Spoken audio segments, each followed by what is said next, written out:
All right, you know what? Fuck it. Let's do Gavin McInnes. Oh, we're gonna I start off with that, huh? I'm getting this out of the way. To be fair, I need to clarify every time we fucking do this because I know. Listen, fanboys, I know that Gavin's the most wonderful thing in the world. I understand, but at the same time, and I don't want to do two shows in a row where we talk about Gavin. I really don't. But this is ridiculous. This is a ridiculous video that needs to be discussed. All Yeah, right. he attacks Bill Maher in this video. Oh, well, yeah, that's gonna well. Yeah.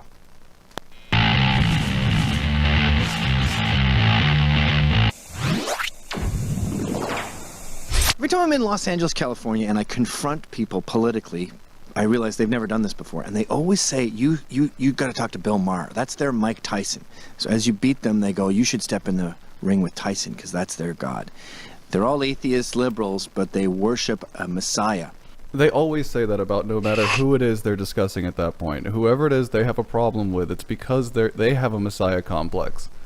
I mean, really, it's your need for a messiah does not entail my need for a messiah, friend. It's fucking ridiculous. Gavin is the messiah to so many people. Mm-hmm. How can you make this claim when you have dick-riding fanboys at the wazoo? Yeah, well, and at least Bill Maher doesn't have a beard like all the other prophets. Come on, man. It shows a disconnect from the conversation because Bill Maher, don't get me wrong, he's popular, but is he really the forefront of the atheist movement? He's not Sam Harris. He's not Dawkins. I mean, he's known, but is he really hailed as like, this is our guy. This is the only one.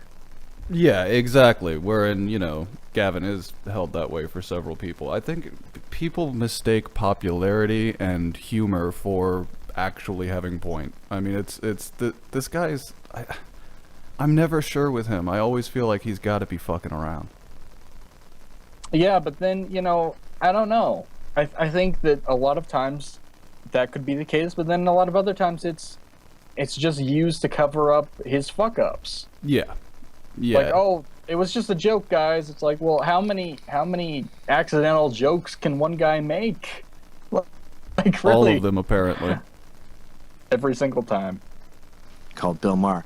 And when you hear him talk, you go, Jesus, you had a team of researchers helping you with all your points, and you still screwed up this badly? Are they all interns? Who are these people? Well, yeah, probably. Do you know how professional studios are run, friend? Oh, wait, no, you work here.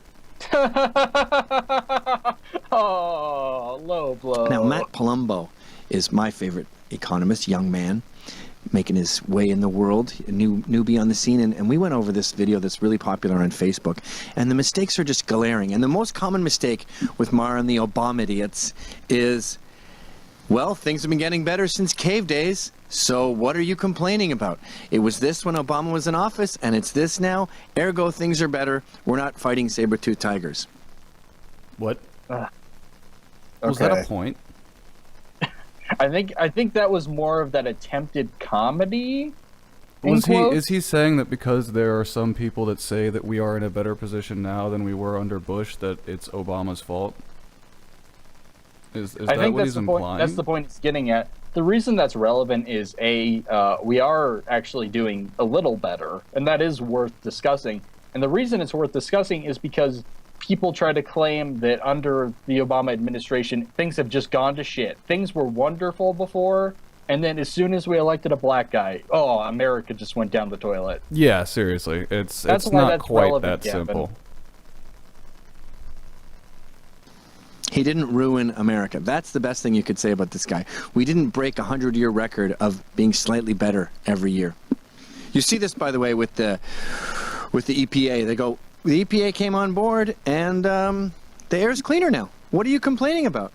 Yeah, the air was already getting cleaner. Everything's been going at 45 degrees, despite the naysayers. Our problem is that the 45 degrees took a hit. And when the EPA came on, we had already been doing fine before you. It's like when boomers... Okay, well that's just patently untrue.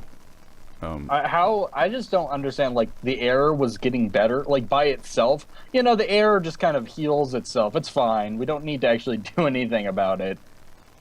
The Yeah, Industrial well, Revolution it's not even was the really air. I good mean, for if you our want to be atmosphere. really, if you want to be really honest, there were rivers that were burning on a fairly regular basis from the coal factories. So no, it wasn't okay. Someone had to Actually, you know eventually what? say something. We don't need all these regulations because people learned the folly of their ways, and the companies were going to do this themselves. They didn't need people jumping down their throats. They were well on their way to helping the environment. Yeah, clearly. They were like, you know what, guys? They formed a coalition. We're going to put profits to the side. We need to save the world. That's yes, our and that's our fracking is calling. safe and healthy. Yeah, that's always oil and coal companies. That's what they're all about. Yeah.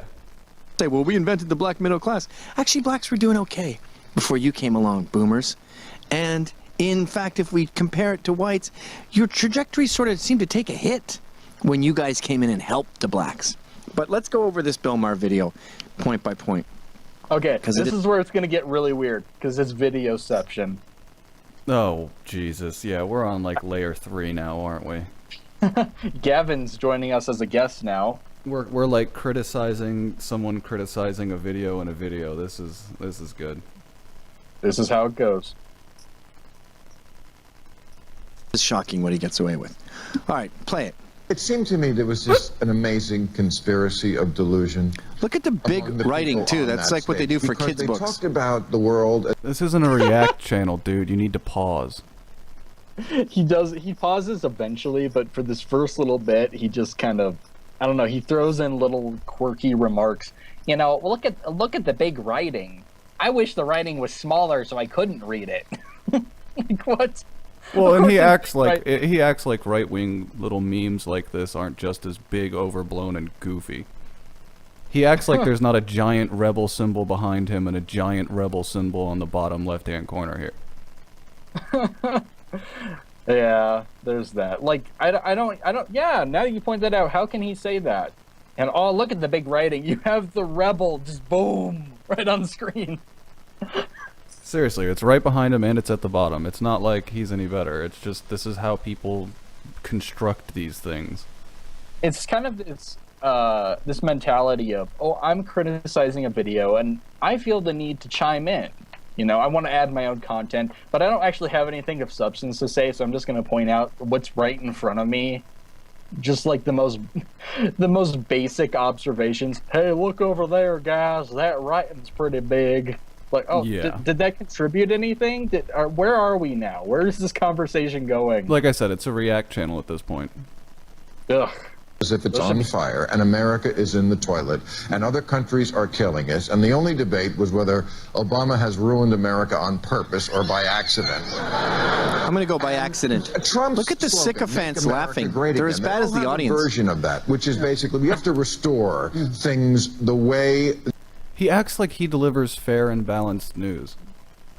Yeah, and again, weird criticism.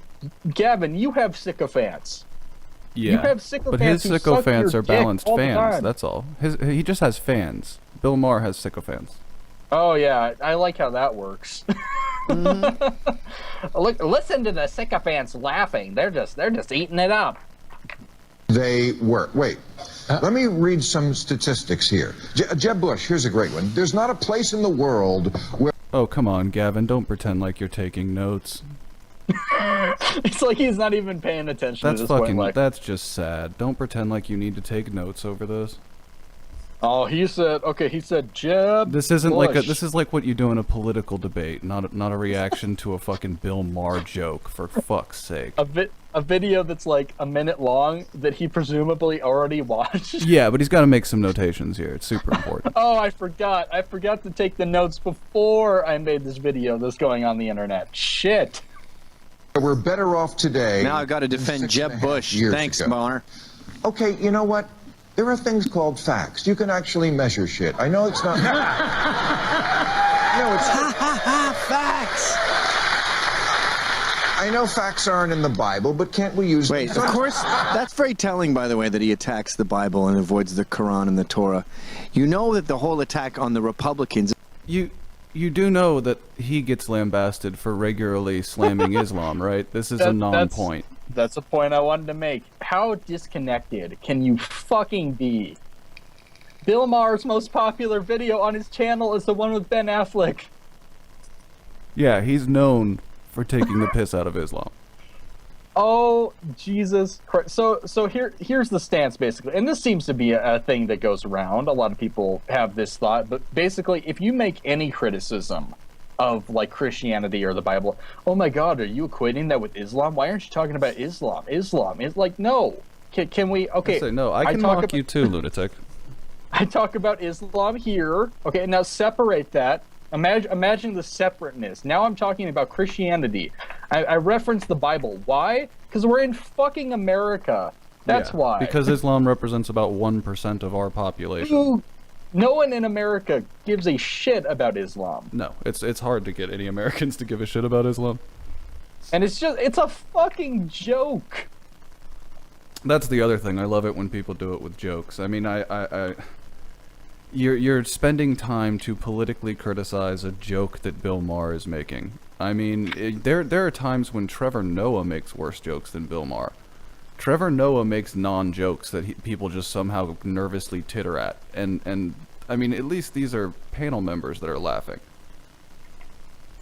Yeah, I mean, is it the most gut-busting joke ever? No. No, is but anything at the on same network time, television? it's recognizable as a joke. It's not like I wouldn't sit here like Gavin, like, I'm confused. Why is he attacking Christians? Like, what? That has nothing to do with this. Yeah. Is really attack on Christians. That's a big part of his dig. All right, go ahead. Haha, Christians are so just stupid. The facts to these people who think we have They don't believe in restore to the dinosaurs. time before Obama. Don't let them run the country. These are facts from. Okay, get. What the fuck? So he extrapolated from that somehow all Christians don't believe in dinosaurs, which is like complete bullshit. And so Christians that don't believe in dinosaurs shouldn't run the country. Well, I guess I agree. Yeah, I mean, fundamentally, I would agree. Anti-science human beings should not be running nations. No. That doesn't sound like a recipe for success. But I don't understand. He's gone so off topic. I hate this when it happens in React videos. Like, he's pretty much not even reacting. He's just kind of having a conversation with himself while this plays. And it's hard to focus. There's like two things happening at once. Yeah, Doesn't help he doesn't pause very often. No, it doesn't. Ready to pause after each one. Unemployment, 7.2, now down to 5.1. Okay, I already have a problem with that. I don't think it's down to 5.1. I think it's 4.9. And the major mistake here is he's forgetting how many people dropped out of the workforce because things were so bad. Disgruntled workers, discouraged workers. The U6 employment rate is where we combine unemployed and discouraged workers, and that's hovering around 10%. Now, unemployment should always be going down. We should always be getting better, and Obama's success rate has been pretty darn bad. Another much more successful way to measure this is to look at recoveries, and if you compare... So what you're saying is that we shouldn't... You have a problem with the actual measurement system he's using. I think that's what he's getting at. That's what it sounds like. Well, that's the metric that has been typically applied. It's only in the last maybe 5 years we've started applying these other metrics. This is on you, man. This is you trying to shift positions because you can't win the debate using the tools you were given. You know, if we change the measurements, maybe the numbers will come out in my favor. I mean, you could have stopped earlier and just been 100% honest and just said that, yeah, there are people that are not being included in that, which is why in the last year we've actually had a rise in unemployment rates because the market has quote-unquote recovered enough to encourage people who were once discouraged to join. And when they join the workforce and start applying for jobs, they officially get counted as unemployed instead of just discouraged. Yes, that's a good point. That should be taken into account, but I don't think that hasn't even crossed his mind at this point. That hasn't even been brought up. No. Compare Obama's recovery with the past 10 post-war recoveries, you see he has the worst recovery. You want to see a good recovery? Check out Ronald Reagan. All right, let's keep going. Oh, God. Oh, my God, really? We're going to compare America in the 1980s to America in 2015 with any sort of relevancy? They had money in the 80s. That's not even a relevant comparison. And, you know, talking point, oh, under Reagan economics, they really helped. It's like, oh, Gavin, come on. Yeah. Come on. Reagan was the best. And the thing is, Bill Maher and us are not, probably Bill Maher more than us. We're not Obama apologists. We've criticized Obama on this show. Yeah, and I'll continue to do so, because I disagree with many of his policies. I think he actually is one of the most authoritarian presidents we've ever had, in spite of the demeanor he tries to show that he's not. That's true. We disagree with many of his policies. But one thing that you can say undeniably is that we are in a better place. Well, now, and blaming economic recovery or collapse on a president is like laugh out loud fucking funny. It's absurd. Yeah, not everyone can be Roosevelt. Come on.